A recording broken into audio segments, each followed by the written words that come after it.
Hey, somebody's got to restring my banjo. You have? Excellent. Good morning, afternoon, or evening. You are listening to the Professional Noticer. Hello, everyone. I'm Andy Andrews. Hey, thank you for making me a part of your week. My purpose here today, with every show we do, is to play the part of a best friend or a coach. I want to help you live the life of your wildest dreams by giving you access to the greatest mentors the world has to offer today. This week, the Professional Noticer is sponsored by Tucker ATV. Tucker ATV carries every make and model of Polaris ATVs. They have the big Polaris side-by-sides and the even bigger Ranger Crew.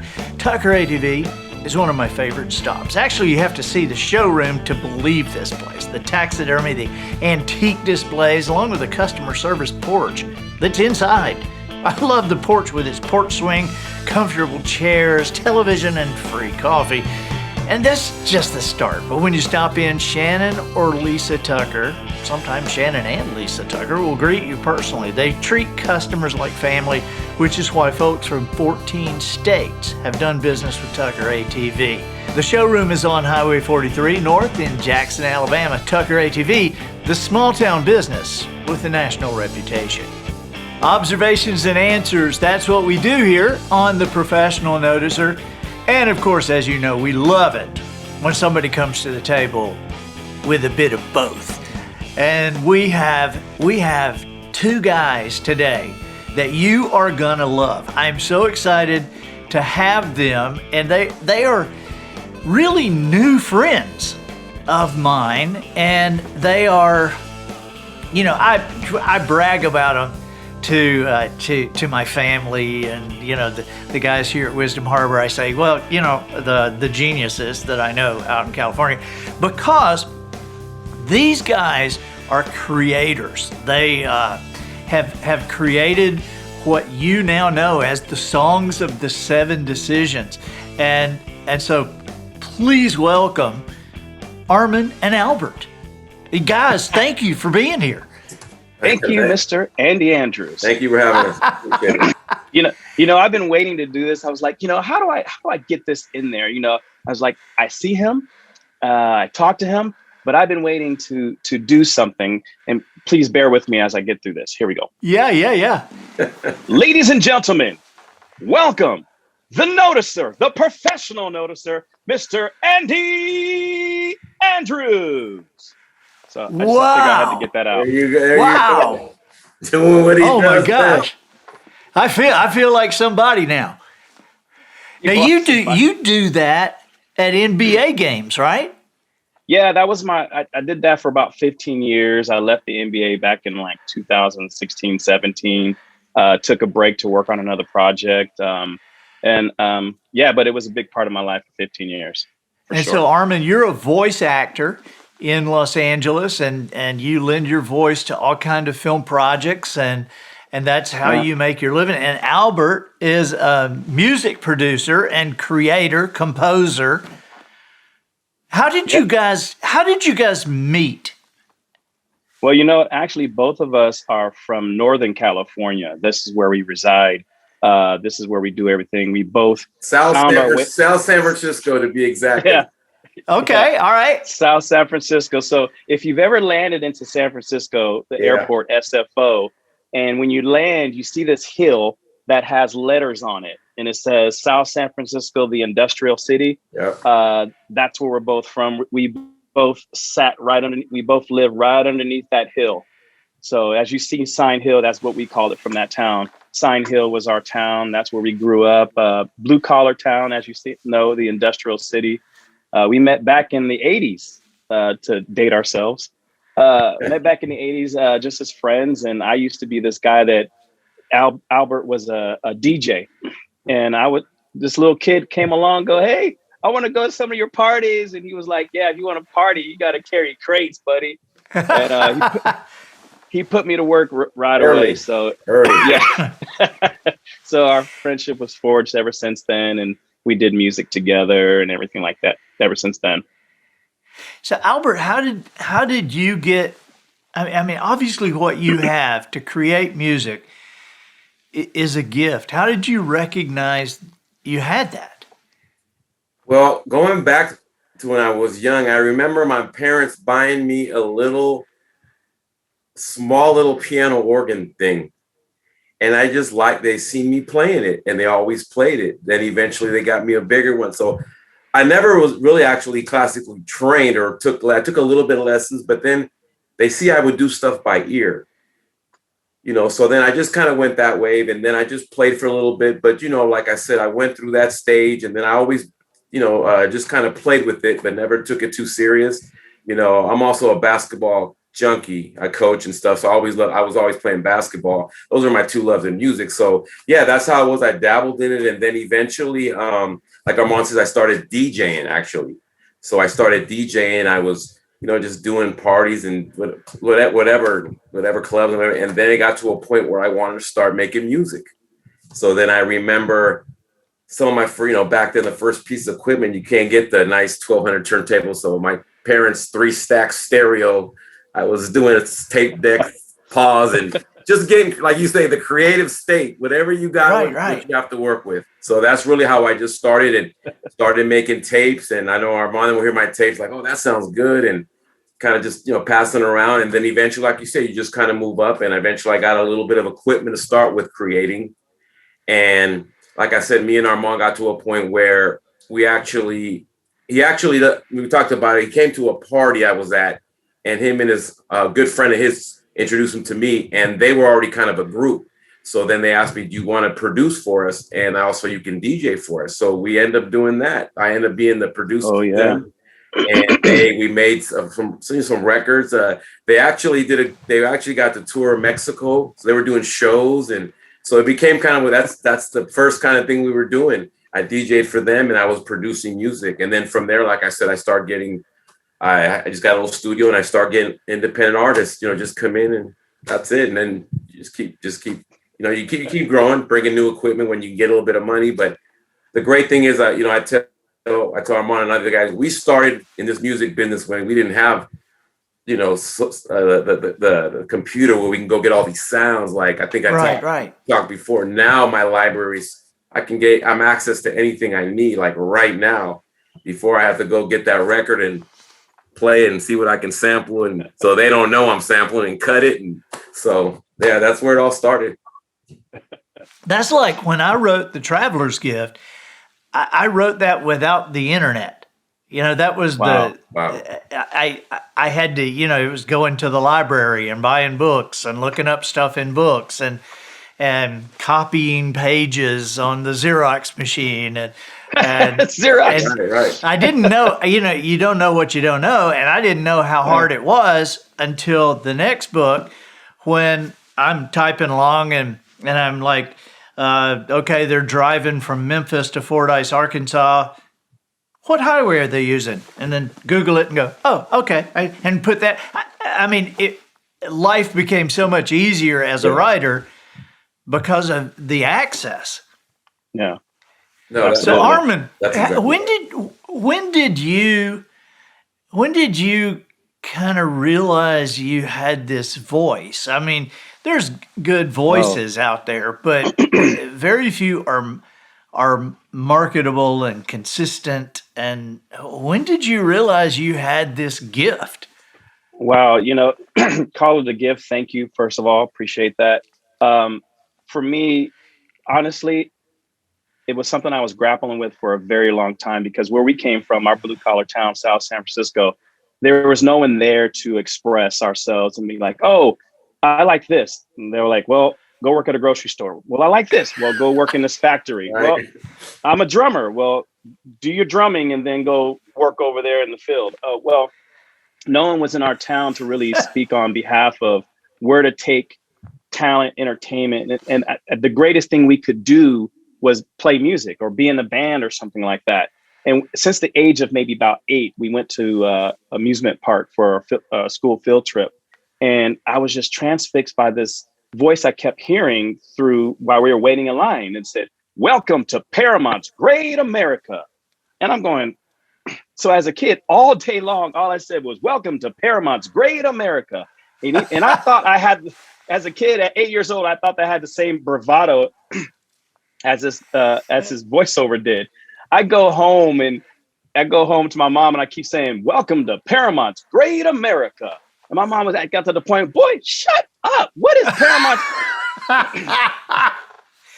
And so as a kid, I would always find these ways to mimic what I heard on radio and still didn't know it was called voiceover.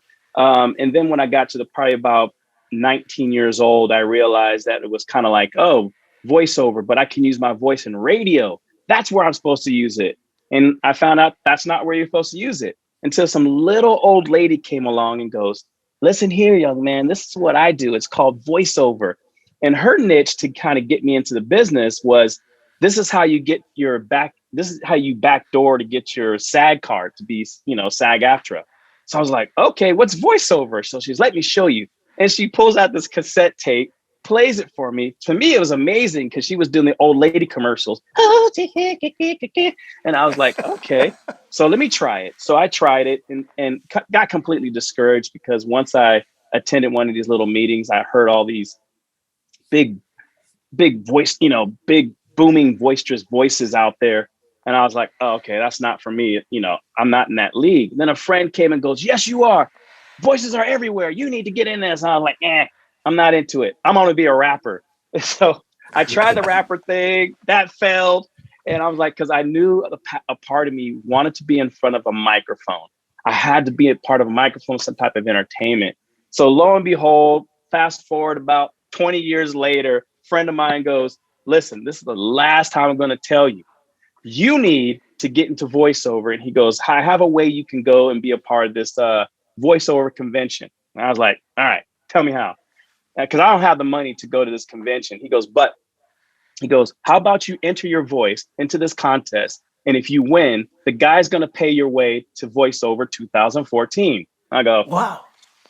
All right, I'll give it a shot. So I get in my studio and I, do the script, blah, blah, blah, blah, blah. And I send it in. 2 weeks later, the guy goes, "You're the winner. You got a prize. You're my grand prize winner. You got a trip paid for to go to voiceover 2014. I go, "I won." He goes, "I told you." But I didn't think it. So I got there and to my, I got there again. And once again, I was around some of the most amazing voices in the industry. And again, it scared me. It scared me like, why am I here? Because these people are so amazing. I didn't have confidence in myself and my voice.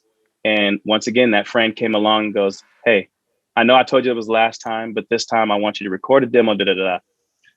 I recorded, got an agent. Agent gave me my first 2 voiceover gigs. There were 2 national commercials. Wow. The first ones I tried out for.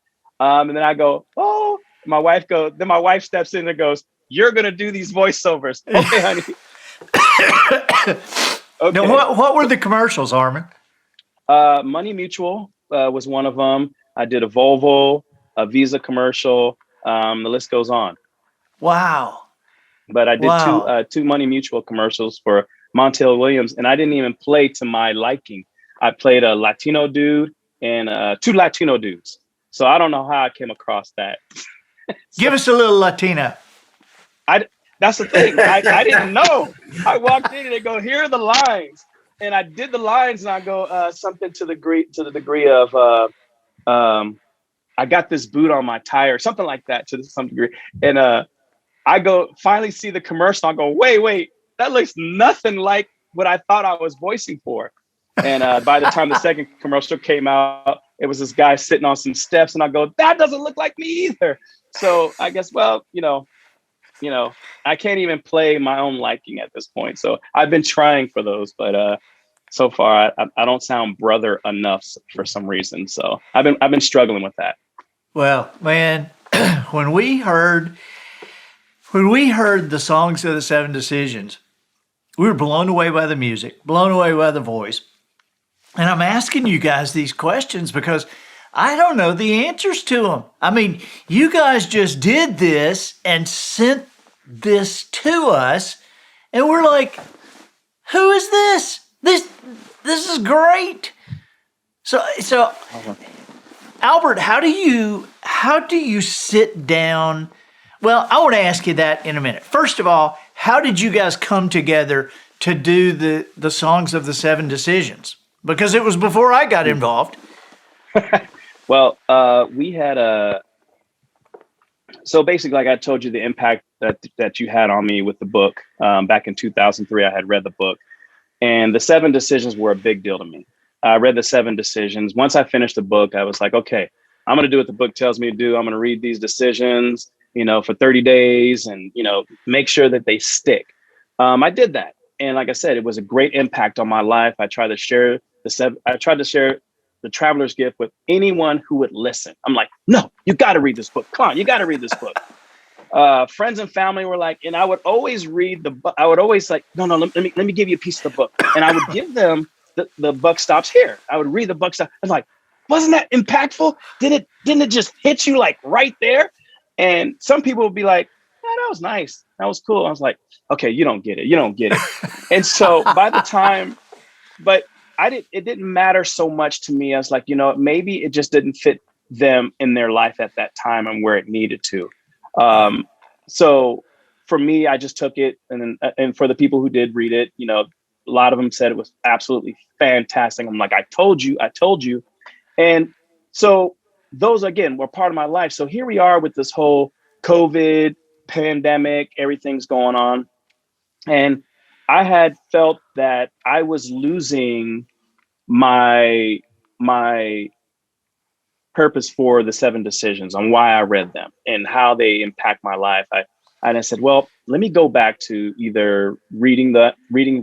I was like, well, I can read the book.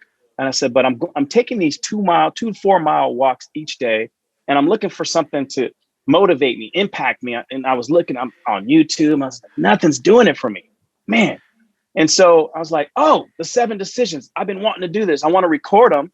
Then I can listen for myself, memorize them. And then every day I can on my walk and then preach it to myself, and woo, I'm set to go. So I did that. I was like, and I was like, now they need music. Hey, Albert, could you put some music to this? I'm going to send you some vocals, and let's see what you can do with it. I sent him the buck stops here. And when he sent it back, it literally blew my brain. Like, I could not take the impact that he sent to me, because he pulled everything that you could out of the words, the intention behind the voice, and he masterfully put this music together. And I was like, oh my God, Al, what you just did. He goes, yeah, we need to put this like on YouTube or something. I'm like, dude, I got 7 more. I got 6 more. Are you ready? He's like, send them. I'm like, you serious? He's like, yeah, let's do this. And so we did that through the whole pandemic, and we put these together, and we got to the end of them. And we were like, he's like, dude, I really like what, and mind you, through this whole process, we hadn't seen each other. We did everything by phone and emails. And the vocals came first, and then Albert put the music to it. Well, it was, I remember the day he called me. He was walking, and then he told me about it. And then I said, okay, like I said, I didn't know as much about Andy as Armon does. And then he kind of told me, I said, okay. So then I read this 7 times. So those are really good. And I like as a coach also, you always like motivational pieces and stuff.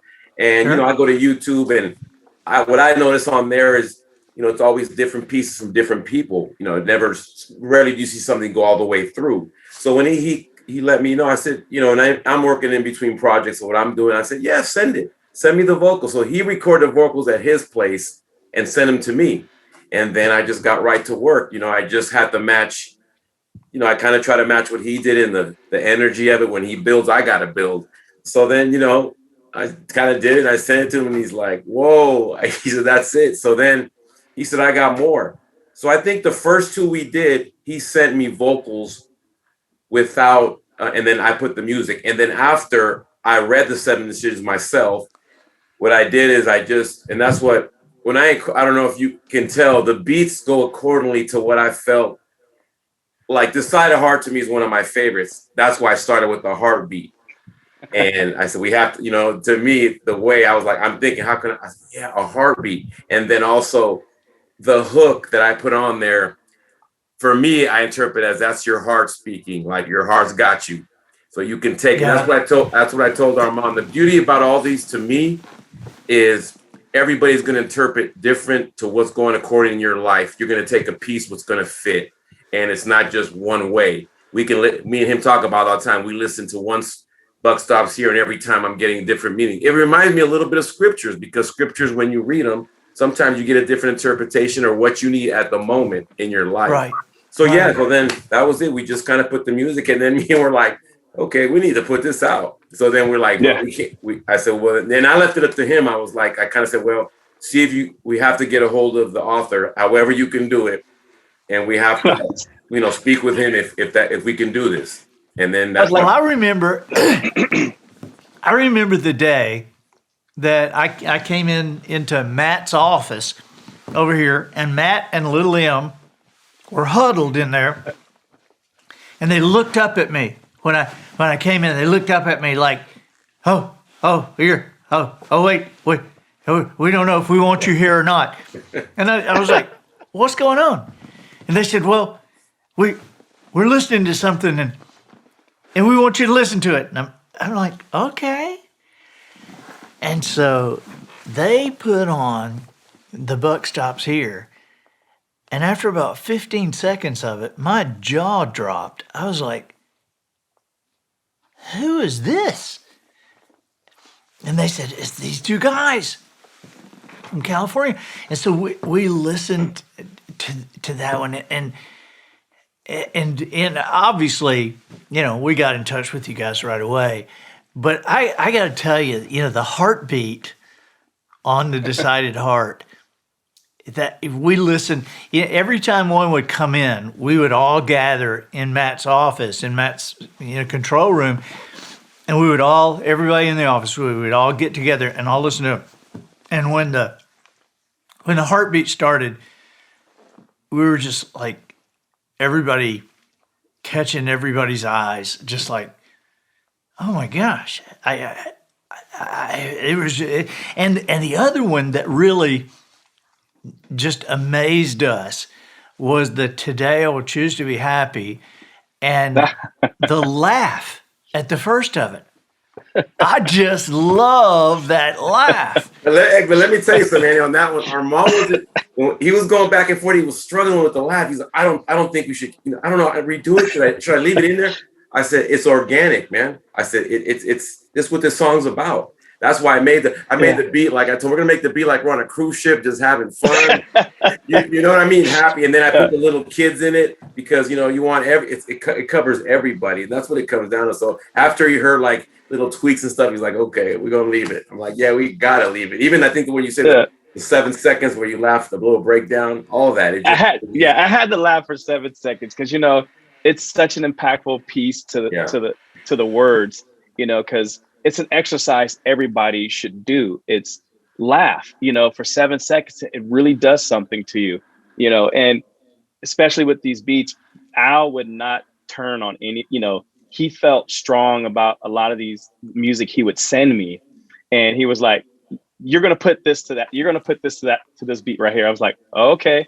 And I did this one. So at some point I couldn't keep up with him on the music he was producing. I still can't keep up with him. So he was like, here, I sent you 3, put music, put this one to that one, put this one to that one, put that. Okay. All right. Okay. I'm on it.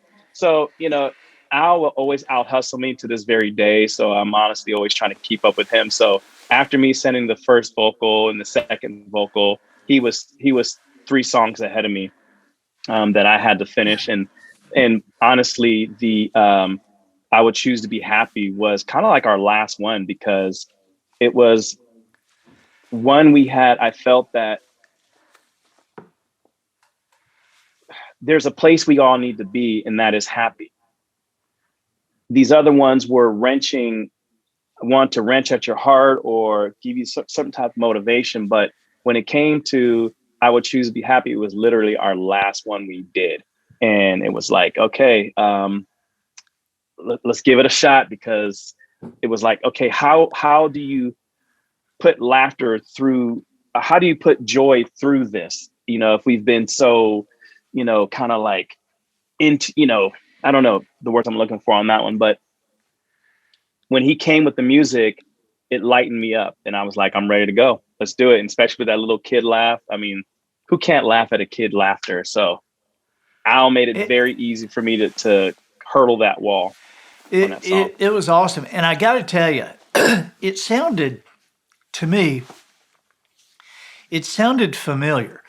And after I listened to it, I had to listen to it 4 or 5 times before I realized what it sounded like to me, what it was reminding me of. And you know what it was? You guys are both too young to remember this commercial, but there was and it's funny that Albert says kind of a island cruise kind of thing, because there was a commercial for Starburst chewy candy, and it was on an island, and there was this big guy, and the tagline of the commercial was he would go, "Starburst children, it will make your mouth water."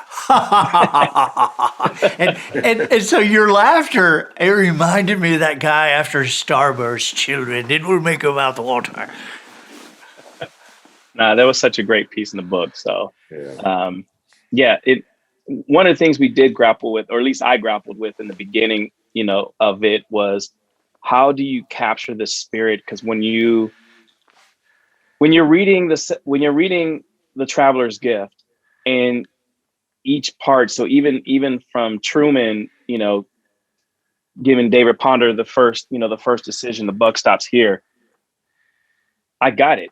That's my favorite, just the buck stops here, because it was not blaming anyone for anything. It's like you can't blame your spouse, can't blame your, and so each one, and we were concerned with, like, okay, how do you capture Christopher Columbus? How do you capture, Abraham Lincoln? How do you capture these in the music? And so talked to Al. I was like, let's just do it.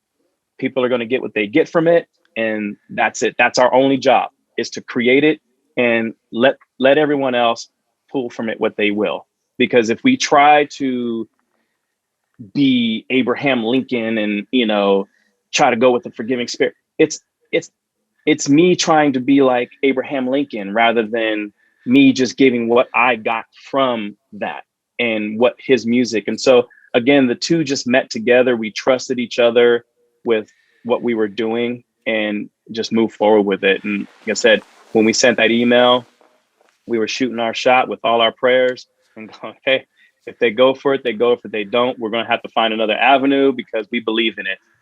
We believe in the message, and that the message truly needs to get out.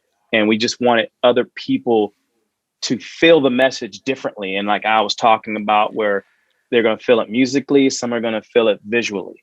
So it's going to make its message, and whoever it impacts. And he sent it to his sister. And when he was sharing with how his sister reacted to it, I got choked up, and I'm like, oh, okay, maybe the rest of the world will receive it that way, because that's what we want to get out of it. Kind of like I said, what the Traveler's Gift did for me. And I'm forever in debt to that. Thank you. I appreciate that.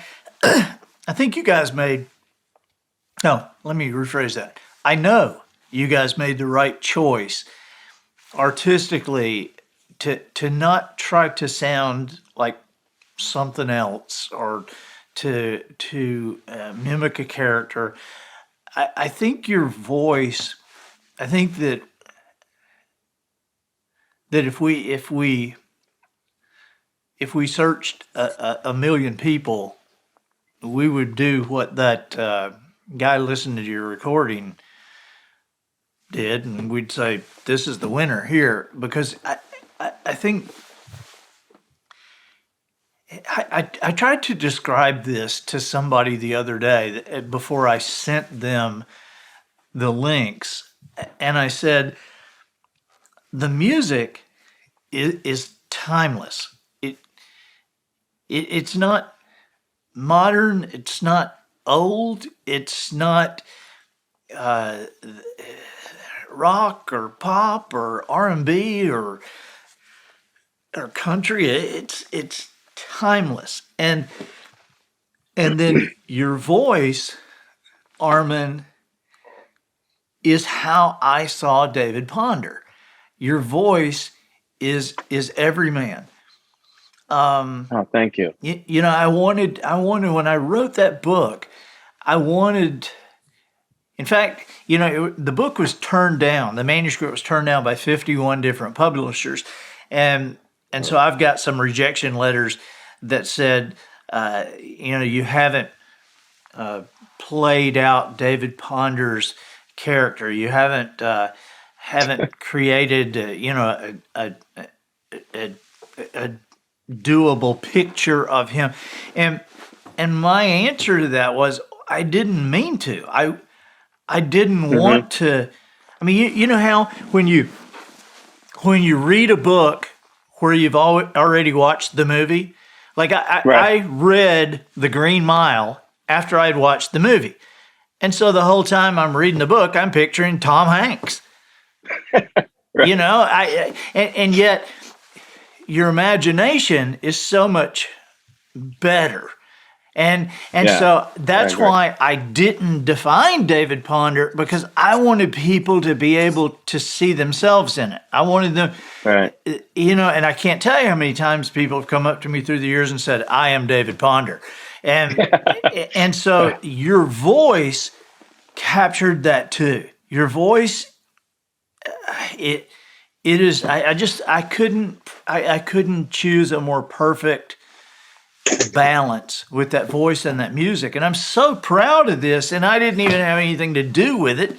I think it's awesome, and I think that people are going to get a lot of use out of this. I think teams are going to eat it up. I think it's going to end up in locker rooms and organizations and in offices and family rooms. So. And I appreciate you guys so much.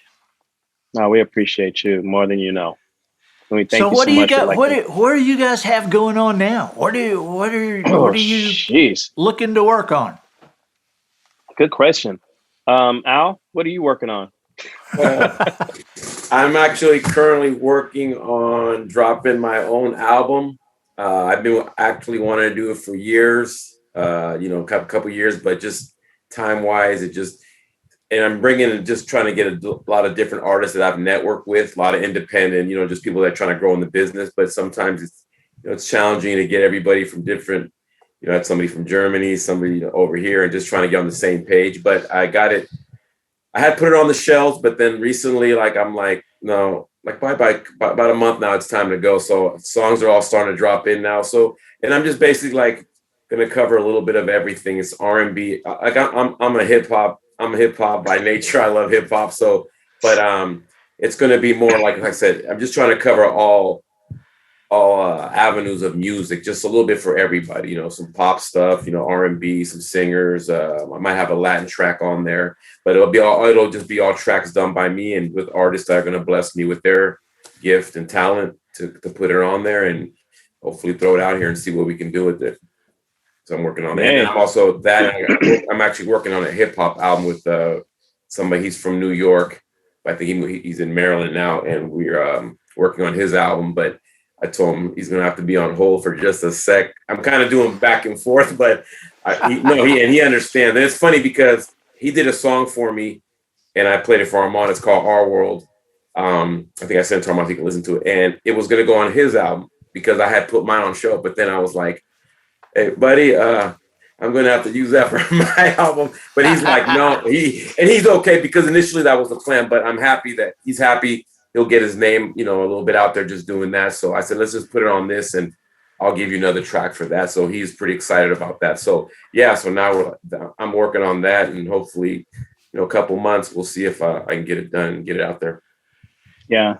And for me, this industry, for me, I should say thanks to the industry that this project came along, because if the pandemic didn't hit, like 80% of my work went tanked just because I do I do so many like events across the country that when people stopped gathering, I had to turn back to voiceover and really put voiceover in the, up front versus what I was doing before. I was on planes all the time. I was here, I was there. And because I was just sitting at home doing nothing, taking 2 to 4 mile walks each morning, I was like, I got to get on my microphone. No one's calling me. I have nothing to do. So, and that's when the whole project came about and gave me time to actually finish the project. Luckily, I had, I'm the host of the Kentucky Derby. So I got a chance to do that this year. But ever since that, I've just been doing voiceover when those gigs come in. But primarily been, haven't taken much plane rides. I used to look at my calendar at the beginning of the year and see all of these like flights that I'm taking, but now they're like, no flights. I'm going to go see my son up in Oregon. Oh, that's about it. But I know the feeling. Yeah. I know the feeling. So you can relate, so at this point we're just, finding places to be creative in. This project was one of those areas because, a friend of mine who had given me a little advice, he had created his own job. And I was like, all right. He was like, he had did something for a company. And he was like, I think it should sound like this. So he did a voiceover for this company. He goes, listen, I understand you have these ads, but I'm going to do something and I'm going to send it to you guys. So he did it, sent it to them, kept sending it to them. And they got back to him and they're like, you're right. We really like the way you did it. So I took a little page out of his book and said, you know what? I'm going to do something for myself. And I didn't realize it would turn into this, but I got the idea from him to like, Al, I think you're right. Let's just send it to Andy. We'll see what he says. You just at the point seems unattainable. I was like, how's he going to? Oh, okay. If it takes 6 months, we'll give it 6 months. We'll give it 6 months. If he doesn't answer us in 6 months, then we'll go ahead and just throw it up on something else. But we'll give him 6 months, and then after I heard it, it took about 6 minutes. Thank you. And so I think we got a response maybe like after the second email. I think it was probably like 30 days later because Al kept on checking in. Did you get email back? It's like, no email back. And like I said, after that email came in, I'm like, we got an email. What do we do? He's like, email him back. I'm like, okay, what do I say? So again, we're truly grateful. And like I said, if there's more for us that goes on with this project, we're grateful for it. But again, this was something I think I had to get off my heart. Like I said, it started off as a selfish project because it was set for me and my walks. But Al got involved and made it for everybody. So I'm grateful for that. Well, I am so grateful for you guys, and thank you for your time today. I want to make sure that everybody knows that we're going to put how to contact both of you, how to follow both of you on the show notes, and there is more that we'll be doing together. So that sounds great. I cannot wait. And so thank you guys so much for being with us today. Thank you for what you have done, what you've added to so many people's lives. There are a lot of people that love these books. And so I can't tell you how much I feel like you have enhanced their appreciation of it. Well, we thank you so much for your scripture, your writing, you just putting it out there and being who you are. And thank you so much for being kind to us to involve yourself with this. I would say it's a dream come true. It's a dream come true to meet you. It's beyond my dreams to even be where we're at right now. And that I'm glad to give back to the impact that the book gave to me. So I pray that so many more people get their hands on this book, read it, read the book before you listen to the 7 decisions, the music of the songs of the 7 decision. Read the book. I promise you the impact that I have on you. And then after you read the 7, then go back and listen to the songs of the 7 decisions and just see where it fits. It's just take it with you in your car, listen to it as you go along. And that's kind of how we intended it to be. So thank you. Well, they mean a lot to me, and you guys do too. So thank you guys so much. Thank you. Thank you. Okay, we'll see you. I'm Andy Andrews, the professional noticer, harnessing common sense and wisdom to plow through challenges all the way to an answer for you. And I think that'll do it for this week. Get us out of here, Matthew. So, ladies and gentlemen, and to the boys and girls who aspire to become ladies and gentlemen, we have reached the end of another episode of The Professional Noticer. In a world where common sense has become a superpower, I'm harnessing what mental energy I have for you, seeking wisdom, making observations, and endeavoring to answer tough questions in a way that will empower your family and your business. I'm Andy Andrews. Until next week, goodbye. This episode of The Professional Noticer was produced by Matt Lindbert. The Noticer theme written and performed by Sugarcane Jane. Salmon patties for the cast and crew provided by Twinkle and Smoke of Beverly Hills. Additional financial consideration provided by jerryrig.com. Do you often find yourself at a loss to fix something that broke at just the wrong time? Company is arriving any minute, and there you are with a thingamajig that just fell apart. Is the faucet leaking and the plumber won't come? Are you missing a button right before an important meeting? We can help. We are jerryrig.com. For only $149, we'll send you our life-saving professional fix-it package with no charge for shipping and handling. You'll be set to handle every emergency that comes along.